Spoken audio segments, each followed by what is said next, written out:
దాదాపుగా ప్రస్తుతం జీమెయిల్ వాడకం అనేది విపరీతంగా పెరిగిపోయినటువంటి పరిస్థితి. గతంలో యాహూ మెయిల్ ఎక్కువగా వాడేవాళ్ళు. తర్వాత జీమెయిల్ వచ్చిన తర్వాత చిన్నగా యాహూ వాడటం తగ్గిపోయింది. అయితే ఇప్పుడు పరిస్థితి ఏంటి అంటే స్మార్ట్ ఫోన్ యుగం నడుస్తున్నటువంటి నేపథ్యంలో, స్మార్ట్ ఫోన్లు ఎక్కువగా వాడుతున్నటువంటి నేపథ్యంలో ప్రతి స్మార్ట్ ఫోన్కి ఖచ్చితంగా మెయిల్ లింక్ చేయక తప్పదు. ఆ మెయిల్ కూడా జీమెయిలే ఎక్కువ మంది క్రియేట్ చేసుకుంటున్నారు.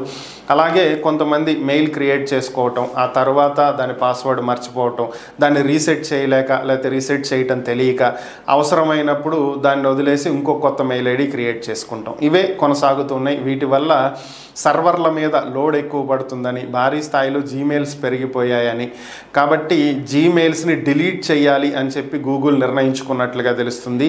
ఈరోజే జీమెయిల్స్ డిలీట్ చేయడానికి చివరి రోజు. సెప్టెంబర్ 20వ తేదీ సాయంత్రంలోగా ఎవరెవరైతే వాడకుండా పక్కన పెట్టేసినటువంటి జీమెయిల్స్ని వాడతారో అవి సేఫ్గా ఉంటాయి. ఎవరైతే మెయిల్స్ క్రియేట్ చేసుకుని వాటిని వదిలేశారో అవన్నీ కూడా గూగుల్ డిలీట్ చేయబోతుంది. యాక్టివ్గా ఉన్నటువంటి జీమెయిల్స్ని ఉంచుతుంది, ఇన్యాక్టివ్గా ఉన్నటువంటి జీమెయిల్స్ని డిలీట్ చేయబోతుంది.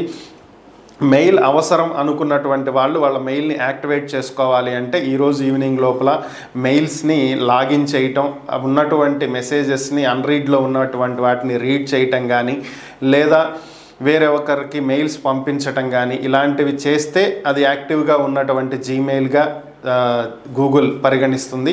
లేదా ఇవేవి జరగకపోతే అవి ఇన్యాక్టివ్గా ఉన్నటువంటి జీమెయిల్స్గా ట్రీట్ చేసి అల్గారిథం ఆటోమేటిక్గా వాటన్నింటినీ డిలీట్ చేసేస్తుంది.